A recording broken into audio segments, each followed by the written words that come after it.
Welcome to the Q Podcast. Q is about conversation. If we're really concerned about ending poverty, we've got to be more concerned about creating justice. Our cultural products as Christians need to both defy and resonate with the culture. But God's doing amazing things. His church is expanding. His church is growing. It's not what's the purpose of my life, it's what is the purpose that's been assigned. Stay curious, think well, advance good. This is Q.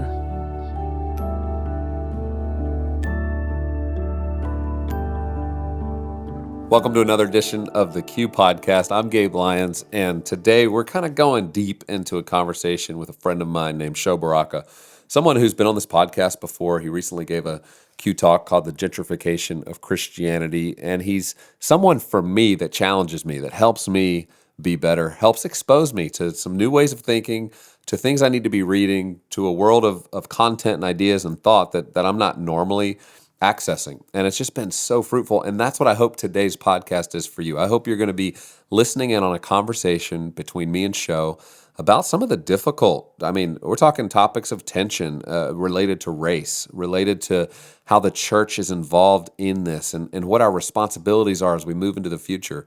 But in addition to that, we're talking a little bit about Q and the event that sort of is our main event every year. It's the flagship moment for us every year. We work towards this coming up April 11th, so it's really just a few weeks away.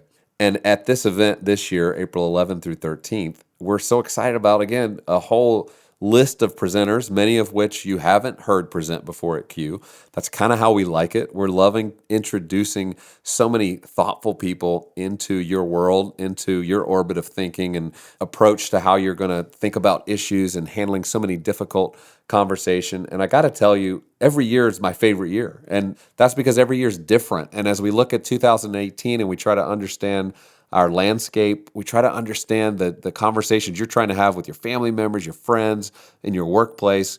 We're assessing that and saying, how can we help equip these leaders, no matter what channel of culture they're in, to be prepared for those conversations, to be smart, to be thoughtful. If they don't have time to read the entire book, at least get the summary of the book that allows them to have a little bit of understanding. And if they want to go deeper, go read the book. But if they can't, they at least got to understand perspective on really important topics. And so part of why I'm talking with Sho today is he's going to be co-hosting this year with me, which I'm thrilled about. We'll talk a little bit about how that came about and how we think about that and why that was important. But in addition to that, I want you to have a little bit of an understanding of kind of what goes into the Q conference. I know we get a lot of questions about how do you come up with these topics? How do you think through that? Is this just random? Because if you look at the list of speakers and topics, there is a sense of going, man, this is a bit random, but for us, it's not random at all. There is a formula to this. There's a theory behind that. And I want to tell you a little bit about that right now. The first part of it is we think about the 7 channels of culture. That's something we've always talked about. We believe that God's called each of us to live out his kingdom purposes in the world. And for all of us, that's a lot of different types of places. It's different occupations. It's different industries. It's different cities and communities. It's different influences. And so with that, we've categorized those 7 channels as media, entertainment, the church, the government, the social sector. We look at education and business and all of these different channels as places through which every one of us in a society live and operate and function. And those 7 channels of cultural influence all of us. And they're constantly at work influencing. So what does it mean for us to be a part of those? What does it mean for us to live faithfully and take our skills and our talents, but also our worldview, our perspective on what leads to human flourishing into those places? So when we think about topics that we're talking about at Q, we're looking at every one of those channels and we're making sure we're addressing topics in those channels with leaders who are living this out in those channels. So that's number one.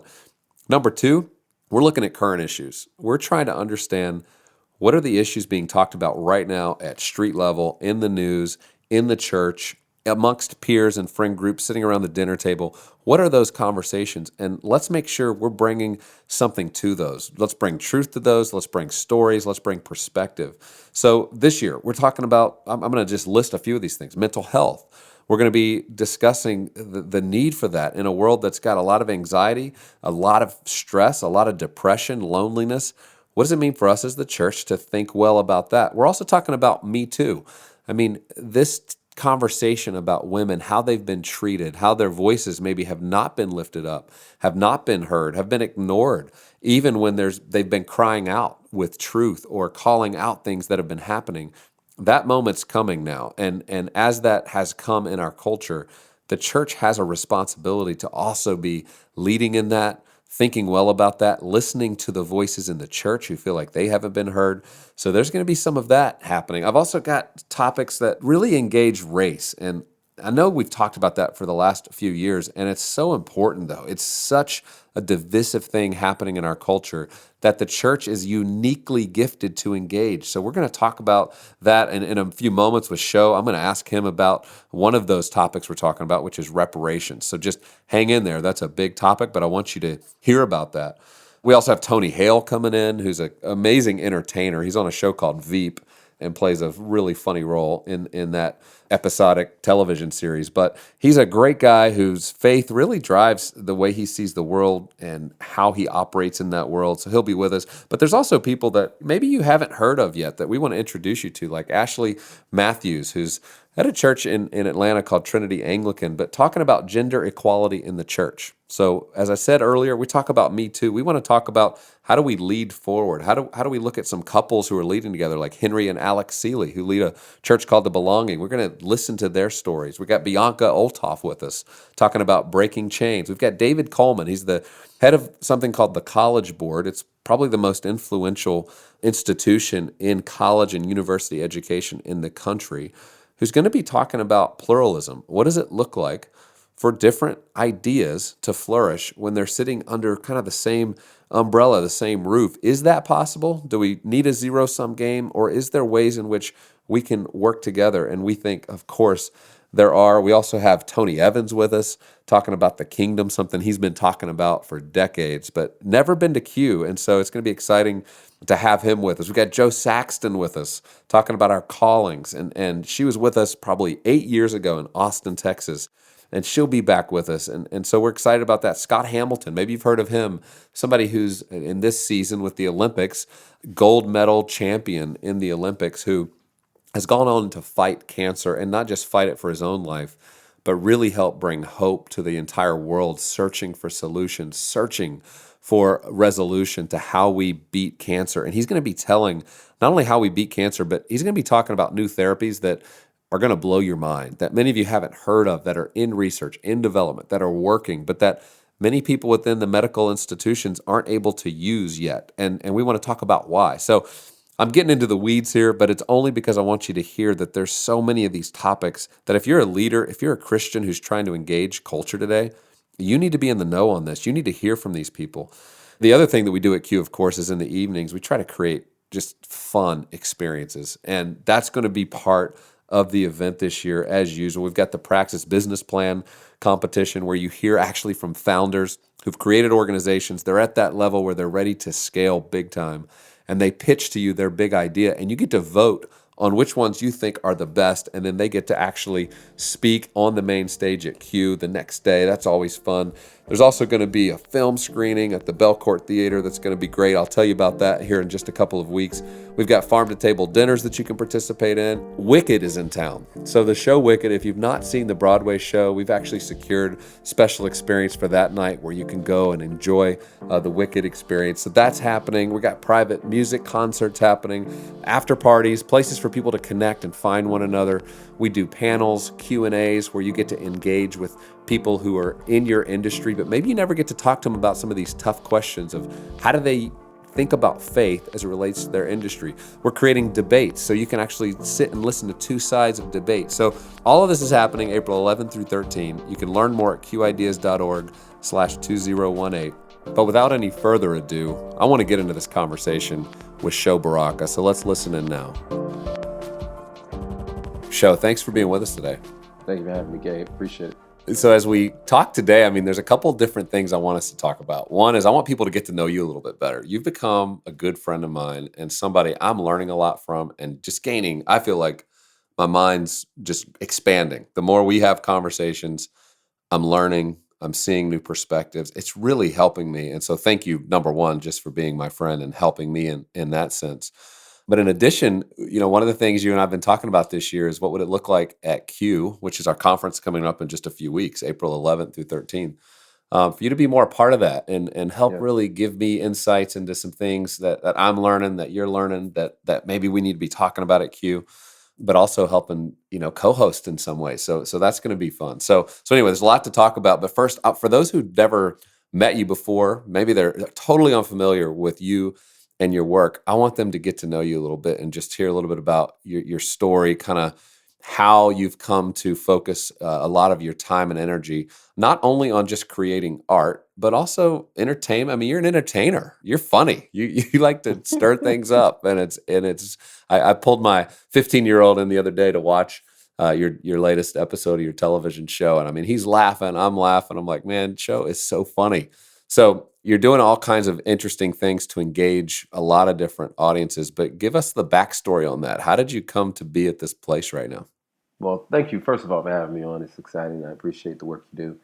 I will say that I don't know if we're good friends yet. We're not good friends until you invite me to dinner and I'm comfortable using your bathroom. So, All right, we'll check that off the list here in the next couple Yeah. of months. we're friends right now. We'll graduate to good friends. But I grew up in a house that was very packed. And I have three siblings, but we had cousins who were like brothers and sisters. And in order to to be noticed, you have to be rambunctious, loud, or charismatic. And that means you were also competing with other charismatic, rambunctious kids. And so it kind of stuck with me. And we all collaborate as kids, whether it would be creatively building things, getting into trouble, or even like artistically trying to express ourselves. And so my parents always encouraged that. They never stifled that imagination and that innovation. And also, I will say that my parents really impressed on me a lot of Black culture. And so one of the things that I learned at a very young age was about the Harlem Renaissance. And for those who aren't necessarily familiar with the Harlem Renaissance, it was just a great movement of writers, thinkers, and artists and activists who resided in Harlem, and people would come to Harlem to be a part of this movement. And one of the more popular names was an individual, Langston Hughes. And so at a young age, I remember reading his work and trying to emulate. So I wanted to be a poet. And so I remember up until high school writing poetry. But it hit me, it dawned on me really quick that the girls were actually liking rappers. And so I was like, What, poetry was too soft. It was just yeah, not it wasn't edgy enough. You know what I mean?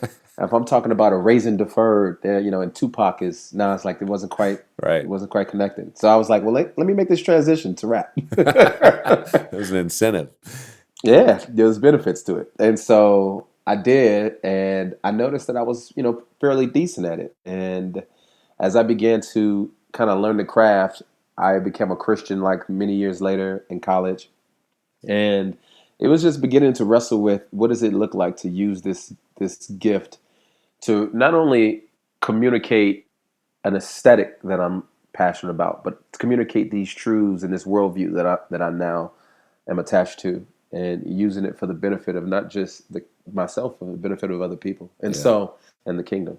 And so that's kind of just led me to this path of music and activism and understanding who I am and trying to connect all these different intersections that I find myself in, meeting different artists and starting a label, to leaving that label to being kind of like a more independent and, I guess you can say, controversial rapper in these last couple of years. Well, you're becoming you think back to the Harlem Renaissance and just all that was happening during that period of time. And it's like, in a lot of ways, that's what you're embodying right now. You got a lot of different art forms coming out of your world, right? From hip hop music and spoken word to, we'll talk in a moment about, even writing a hip hop musical. I mean, it's so many cool things happening. And it does make sense that as a kid, that was something cultivated in you. You were given permission to play and not to have all these boundaries around what you have to do. And it seems like even in your earliest years still of your career, you've always felt that flexibility to go with what you're sensing you're supposed to say,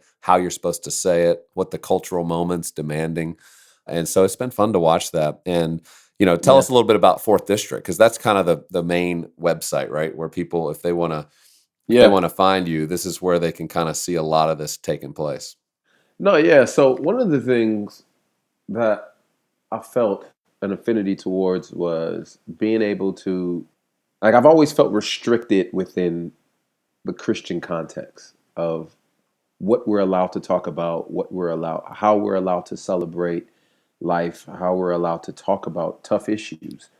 And there were not enough spaces, in my opinion, especially within the urban context of color, to do that. Because there were either extremely secular spaces, which, oftentimes marginalize people who want to communicate faith issues, or there were extremely religious spaces that kind of relegated conversations of sex and music and culture to things that are worldly, right? Yeah. And I did notice that in some spaces, particularly in white evangelical spaces, there were people who were doing that. But oftentimes when you try to integrate into those spaces and talk about blackness, it kind of gets weird and awkward. Or you're just like a special interest, you know what I'm saying? Like on the drop down menu. And so I was like, well, what does it look like to be able to engage culture, to give space for thinkers and creators and innovators to just talk about all the things that they feel they feel a taboo in their space, but doing it from a paradigm that, or from a worldview that holds to Christian ethics. And our site doesn't just promote Christian values. There are people who speak who aren't necessarily Christian, but we do have some specific guidelines. And so, for districts of that, it's a space for thinkers and creators to just connect.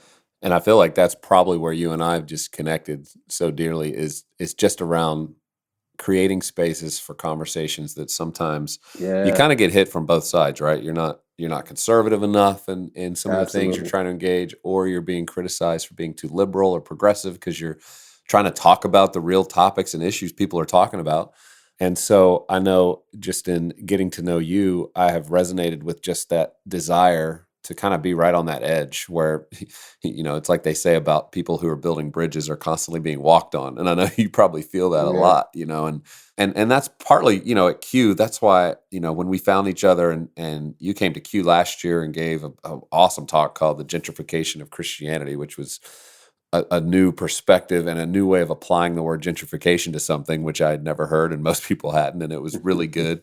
And you got us thinking, about the way Christianity has been perceived, at least in the last, couple hundred years, as generally this white faith that's roots are white, that go back in time to some white, ancestry. And you're helping remind us, like, that's not necessarily our history. Let's not get so comfortable thinking that that's who we are or where we've come from, because it actually limits our imagination for what God's been doing in the world, and we're ignorant to a lot of times. And as we look towards the future, what is this future going to look like? That if we in the kingdom can't imagine it, then who is? And how's it going forward? I know that's a deep passion of yours, is to help us understand our roots, right? Yeah, no, absolutely. And this is one reason why I had heard of Q before in the past. You guys just got wise enough to invite me, but but I've always felt like there was something about what you were doing, and even some of the other organizations and institutions you worked with and helped kind of start. I remember, just to throw it back a little bit, I remember years ago, you had a guy, and this is before I even knew who you were. And it's funny because I had to go back and make sure it was you. And I was right. You had Jeff Johnson. That's right. Yeah. On a Q. That was our first Q. That was our first Q, 2007 in Atlanta at the Tabernacle. Jeff Johnson. Oh my gosh. And I remember listening to, because I love Jeff. Like Jeff, I have been following Jeff before I become a Christian, or probably early in my Christian walk. And I've always appreciated his commentary. And when I remember listening to his talk, and he talked about youth ministry and the struggles of kind of integrating ministry and urbanization and blackface, and it was just, I was like, wow, this is brave to invite this dude to speak at this predominantly white this like event. Right. And ever since then, I remember thinking, like, this guy Gabe may be all right. Well, I passed the first test. Well, listen, I know we've talked about this. I mean, I'm learning. We're all learning. We're all growing and trying to expand our perspectives and get exposure to things we've never heard before, and that's what I love about my friendship with you and so many other people who are different than me is how much I'm growing, right? If you're not growing, you're dying. And I grow by being challenged by other people's ideas but the ones, and I would say I think this is true for all of us. We're also drawn to those who have a patience to help us grow and learn. And I do sense in this conversation about race, right, with the dominant white majority perspective that has dominated a lot of the conversation, the writing, the way of thinking, and a lot of the sort of evangelical church. There's been a pushback in the last couple years, pretty seriously on whether or where that's going to go, and where does that need to be torn down? Do we need to recreate, rebuild, restructure? Do African American leaders need to go create their own events because these other events are just for white people and they're dominated by white thinking? And I would just say this last decade for us with Q has been constantly trying to expose ourselves to these other ways of thinking so that we stay right on that front edge of the conversation, because we don't think it benefits the kingdom or the body to just bifurcate and to split off and say, let's go have our own conversations. I mean, we've been pushing against that for a long time, but it's friends like you and Adam Thomason and Lecrae and David Bailey and just so many others who've just helped say, no, we're going to have patience to help you understand what we've been thinking about for a while. We also can learn from what you're seeing and understanding, and together let's learn, let's build each other stronger. We might not agree on everything. We might look at some things you do or I do and go, man, I wouldn't have done that. That was a mistake. Don't say it that way. You just messed up, but I'm going to have grace, And I think that's what's been so encouraging to me about you and so many others is that grace to say, I'm going to have some patience to engage this. Yeah. And I will say this, I will applaud you for being humble in your posture and listening, because oftentimes when I speak about issues from people talk about reconciliation and multi-ethnicity in these very in this very colorful light, but it's not easy. It's very messy. It's very jaded in the sense, and we can't talk about reconciliation unless we start talking about issues of repentance and issues of talking about the truth. And I think that you've amongst most people, especially people with large platforms, have been most gracious and humble. And the sad thing is that I have to say that I have to applaud you for being humble when you should be, right? We all, that should be our natural posture in a sense when we're being challenged about things that could be awry in our life. But I've spoken with many men and women who run institutions and who have not had that same posture, and it's heartbreaking because oftentimes when an individual like myself or like you said, Adam Thomason, when we approach and we critique the systems and the institutions that have benefited off of ignorance, segregation, and racism, we're often seen, to your point earlier, I've been called everything from a communist to, I don't know, snowflake, and on the other side, homophobe, whatever, right? Because you hold convictions, and I even in myself, I find myself trying to say, am I these things? Am I gracious with my language? Am I strong, but am I gracious? Am I compassionate, but am I holding my convictions? And where am I being a little ignorant? Because segregation and to bifurcate and have these conversations is dangerous, but people also understand why it was necessary for the point of time, especially in the Black context. Right. I went to a HBCU, for example. I went to Tuskegee University, and the reason why those institutions were created is because of the racism and the racial terror, and that Black folks weren't allowed to integrate into white schools. Yeah. Right? And to some degree, those institutions are still needed, and it'll be a wonderful day when we feel like there is true integration, right? Because oftentimes when there's integration on multi-ethnic spaces, it's still dominated by white voices. They just want Black folks to sit at the table without being able to really have any kind of say in what's being cooked or what's being, what I mean, prepared. Which I mean, this brings up a really relevant point to what we're talking about with you participating in Q this year. Was I remember talking to Adam Thomason and other friends and saying, hey, Sho's going to partner with us, I think, and do this with us. And it was the idea of well, this isn't about just having a black man participate at Q because it makes Q look like it's more diverse, right? Like Right. that's typically what happens in a lot of places, but this is about a perspective being represented in the talks that we're going to talk about, and Right. what are we needing to wrestle with. And so early on, you and I talking through the things you're thinking about, the important topics maybe we've talked about in the past, but we need to go deeper in, the speakers that we need to have present. And I've so enjoyed, again, rounding out my perspective that I would never otherwise be thinking as much about. And it only comes through friendship, and it comes through intentionality. And for us, it's been a few years of that kind of intentionality. But like you said earlier, sometimes it's hard to hear some things, it's hard to hear some things you've never heard before or nobody's critiqued before. But if you're open to it, there's growth, right? It's an invitation for you to become more kingdom aware and kingdom, in kingdom with your brothers and sisters. And so that's why I'm so thankful for all of this. And I mean, at Q there'll be 35 talks taking place. So I mean, we've got a lot happening. There's a few talks you and I've talked about that were really important this year, and you introduced me to people who could deliver them. And I'd love for you to maybe just share about a couple of these that I know you'll have more perspective on. One is Dr. Vince Bantu, and he's going to give a talk on the origins of Christianity, kind of going back, I think, a little deeper into some of what you were initially discussing last year at Q around what is our history. Could you tell us a little bit about Vince and why you love this guy and why people who have never heard of him are going to just be thrilled with what they hear? Vince is a stud of all studs. He is amazing.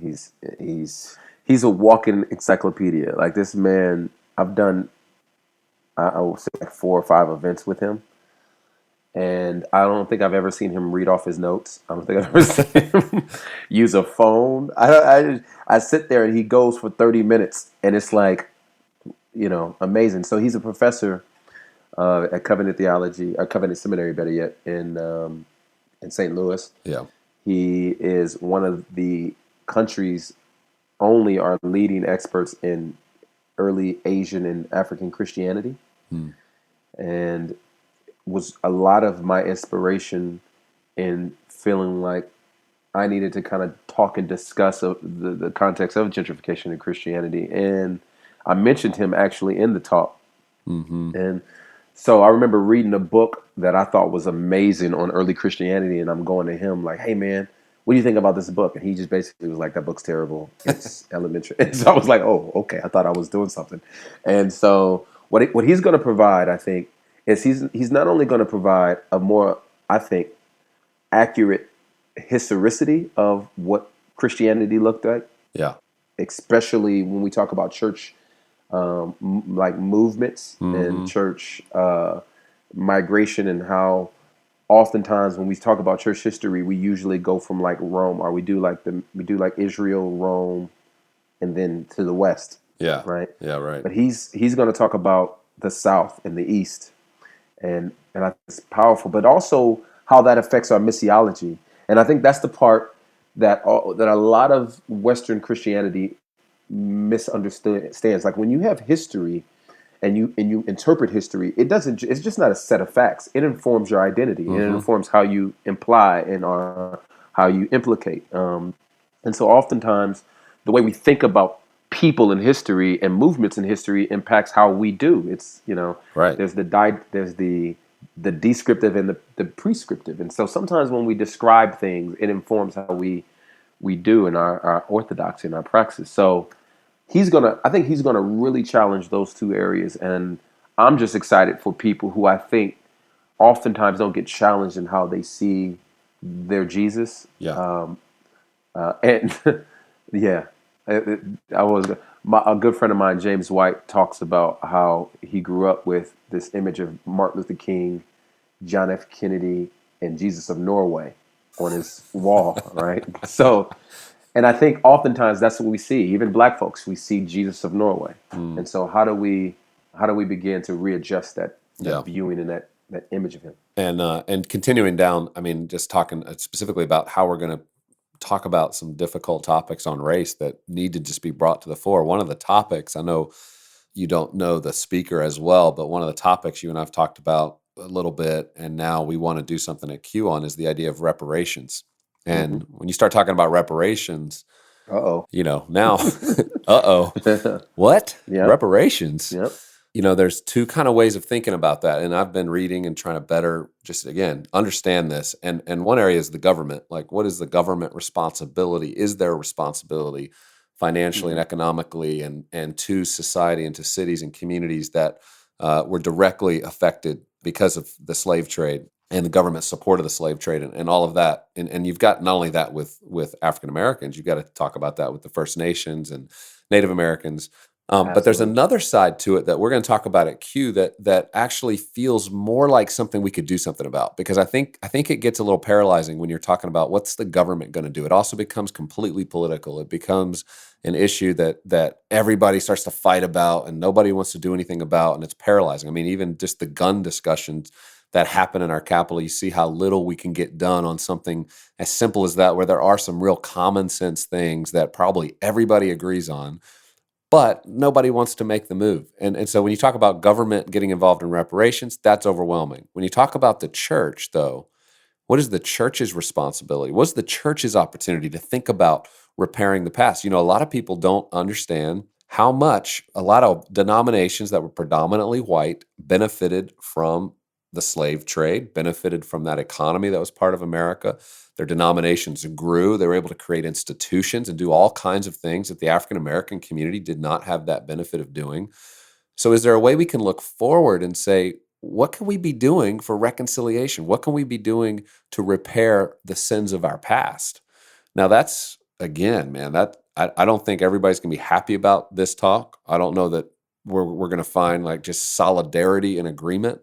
But again, at Q Show, part of the goal is to start conversations that we think are critical. They're important. They're happening. They're happening in some private places, but we want to put it right on the front stage and say, no, we need to deal with this. We need to talk about this. We need to start a conversation. Maybe it takes a while to see some real practical ways we can do this seep into churches.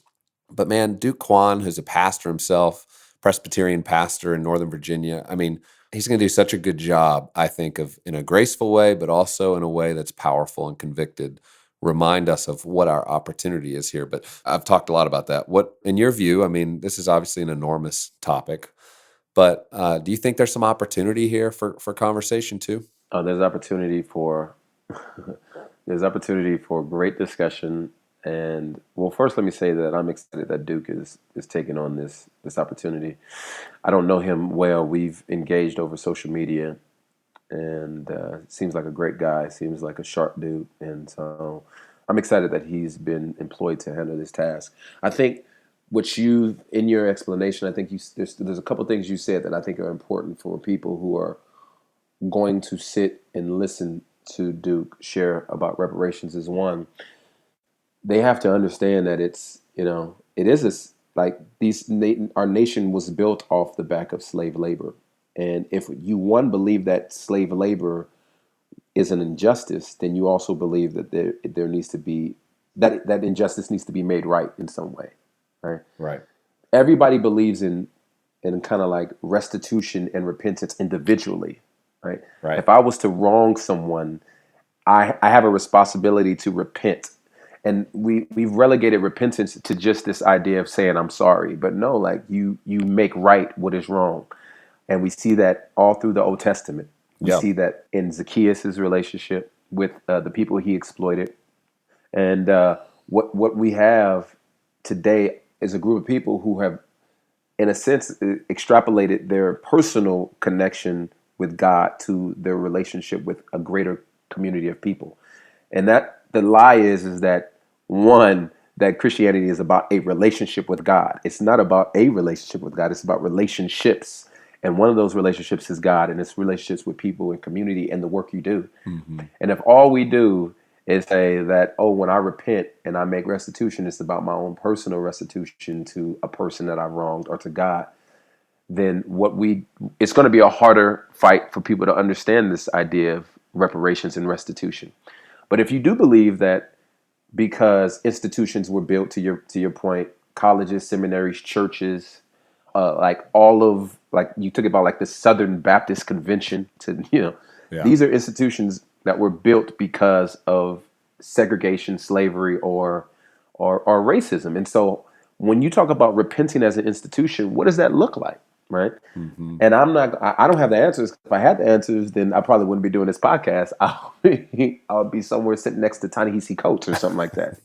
Right. And I think what's important in this conversation is that it's not just African American leaders trying to have it. Like Right. that's Absolutely. not that actually.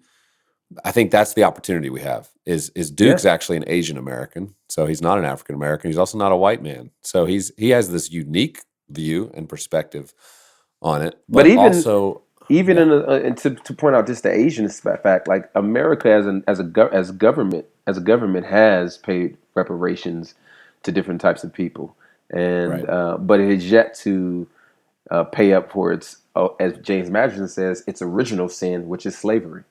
And it wasn't until Obama was in office that the actual government apologized for the act of slavery. So, as an institution, we just apologized. So now that we've just apologized, this is as a nation, what does it mean to make that right? And so, I think those are good conversations to have, and a especially lot of within people a church don't. context. Yes, and a lot of people don't understand, even from the government perspective, how much Germany and Israel had that Absolutely. take place over the last 70 years. I mean, there's precedent for some things happening from a government perspective, and I think that's an important conversation. But like we said, let's start with the church, because I mean, think about just the reputation of the church right now in our culture, and the word evangelical, and we'll be talking about that too at Q. But you think about that reputation. What are the things we can be doing that demonstrate very tangibly to the world that we love one another? I think this is one of those important places to have that conversation. So we'll make sure we have some time. So when Duke gives his talk, you and I, maybe afterwards, you and I can just ask him some questions and just keep playing it out. And I'm sure that's going to create some great dialogue around some panels and other things. Well, I want to keep this moving, man. We could talk all day about each of these talks. I think there's fun talk. Ford Fry's from Atlanta. I've been to one of his restaurants. Okay. Yeah, man. He's an incredible chef, well respected as kind of a Southern chef. I know I've enjoyed, JCT Kitchen and other places. But he's going to be with us talking about food and hospitality and how food and the table brings people together. But we've got 35 talks. They're all on our online at qideas.org/2018. It's good. We got Michael Ware talking about politics. I mean, that's going to be interesting. Tony Evans. Yeah. Tony Evans talking about kind of the virtues of the kingdom. David Kinnaman's going to be with us. Tony Hale, he's on Veep. He's the really funny guy on Veep, an HBO show if you don't know. But a believer who's not only funny but a deep well. We've got Lisa Bevere talking about the church and what does it mean for men and women to lead together in the church. We're going to be addressing Me Too, and really we're going to have a panel on that with several women offering their perspectives on what does a room need to hear. What do men need to hear from women about the kind of environments that they're living in right now? Maybe some things we haven't heard before or we just need to hear. We've got Babette Buster with us, who's from the arts and entertainment world. And Sho, I don't know if you've ever met Babette, but you're going to love her. She's a consultant with Pixar, with several of the leading film companies on how they develop their stories. Mm-hmm. Just amazing. Which leads me to kind of our closing thing I want to talk about, and that is, since over the last couple of years, through some of Q and some other spaces we've created, you've come into friendship with Greg Thompson, somebody who also speaks frequently at Q. And you guys have been working on something together that I think is just a beautiful story of collaboration, of the way in which we're trying to inspire people to say, let's go create culture together. And that's what you and him have been doing. Will you just talk to us a little bit about what you've been working on?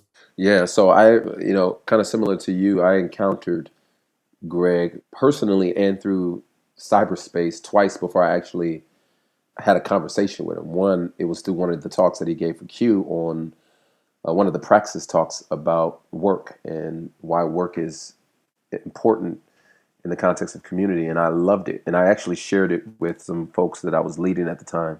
And then another time I went to Tennessee to a faith and work event, and he was the main speaker and just shook his hand and kept moving. But then I actually met him at Q last year, and he said he was a fan of my music. And I was like, hey, I've actually heard you speak a couple times, and was really encouraged. Come to find out that he's an MLK scholar and civil rights scholar, and Makes sense why he loves my music. No, I was playing. But then he calls me some months later, and he's like, "Hey, man, I would love to see what you think about partnering on this opportunity to honor the sanitation worker strike that happened in Memphis in 1968." A lot of people don't outside of Memphis are people who not people outside of Memphis, unless you are somewhat of a history scholar and or civil rights scholar. Very few people know about why Martin Luther King was in Memphis and why he died in Memphis in 1968.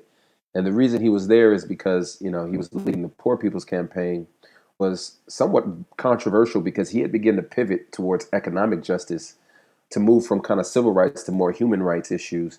And he felt that you can't talk about race issues, you can't talk about civil rights, but not talk about economic injustice.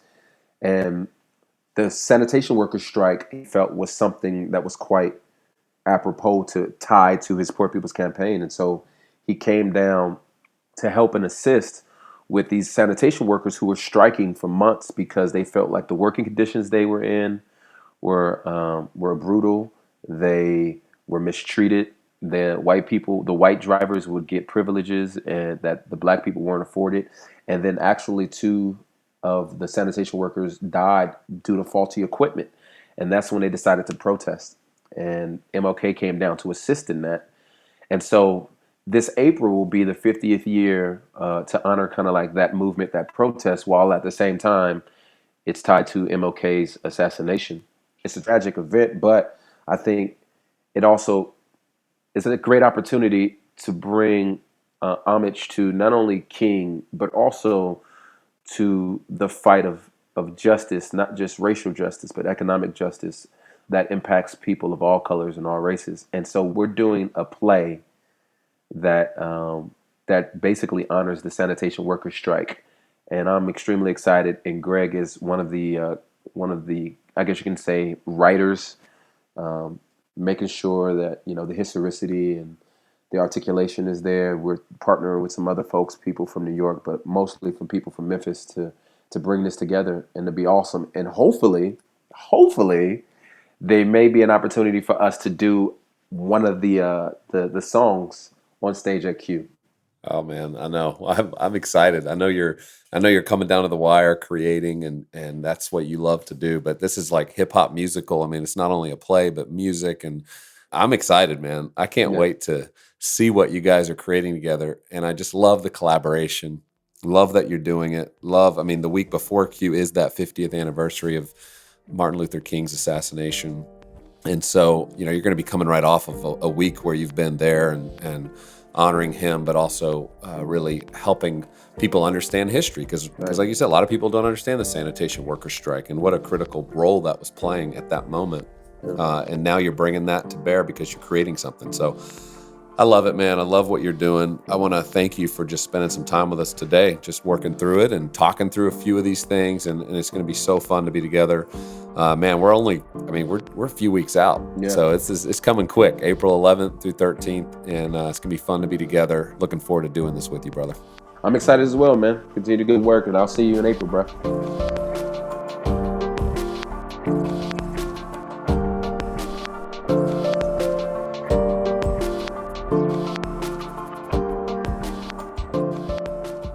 Well, I hope you enjoyed that conversation with Sho. And as I mentioned earlier, this is just one of those conversations needing to be had. And you can only go so far in a podcast, but these are the types of conversations Christians need to be having with one another, especially those of you who are in leadership, who have responsibilities, who are leading churches, who are leading organizations, who are trying to think ahead about the future. And what is that future we're trying to create, not just for ourselves, for our children? What is the hope we're trying to give to the broader society about where the world ought to be going?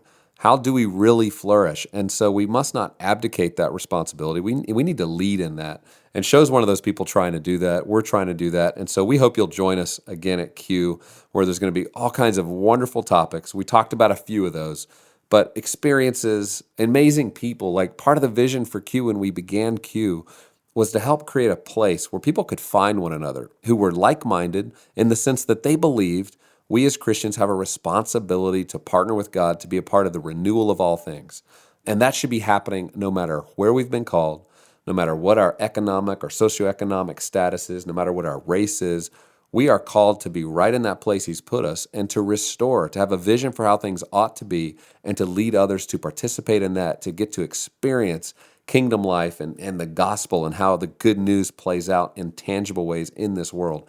And so for 3 days, we celebrate that. We talk about it. We wrestle with the tough issues. We don't try to come to every conclusion you could possibly come to, but we're creating space for conversations that many people don't feel like they can have anymore. But at Q, you're always going to be able to have them, and we're going to be here every year having these dialogues. We think they're important. We think every year that goes by, they're getting more important. We know that people, even this year, are buying entire tables of 8, and they're bringing family members. They're using it as a way to reunite with people they haven't talked to in a few years, where they know they need to be having deeper dialogues. And so if you're drawn to this, if this is something you want to do, come participate. We've got our ticket prices as low as they've ever been. We're making it as easy for you to participate as we possibly can, but it still takes a commitment. It takes a financial commitment. It takes a time commitment, and it takes a commitment to just say, I need to grow in this. You know, some of these issues never feel urgent. They're not the kinds of things that are prying at you every day saying, you must give attention to me. And that's why you're leaders, because you understand that as leaders, you have to be proactive on these things. So be proactive. Make a commitment. We still have some seats available. We have some tables still available if you want to join us. This event will sell out. It will be completely full in the next couple of weeks. That will start to happen with the limited number of seats that we have. But come together with 2,000 of us. Be in Nashville. Experience this. See what God does in your heart, your life, your imagination when you participate. And know that by March 14th, that's our next price deadline. So to get the best rate that's available right now, come by March 14th. And to get better rates, get 2 tickets, get a half table. If you still have the opportunity to pull an entire group together and drive to Nashville, do that. Get a table of 8 where you can get the best ticket prices. But either way, we just hope you'll come join us. And for those of you who just can't join us, these talks that we're doing, they don't all release. We don't really have a way to live stream this, or I guess we have a way to, but we intentionally decide not to live stream this, because we value the in-person dialogue that happens. And so there's not another way to kind of experience this. You have to be here. And so come join us. Come be a part of it. We can't wait to meet you. Learn more at qideas.org/2018. Looking forward to continuing these conversations and continuing the learning next week on our next Q podcast. Until then, we'll be praying for you and pray that you continue to lead well wherever God's called you.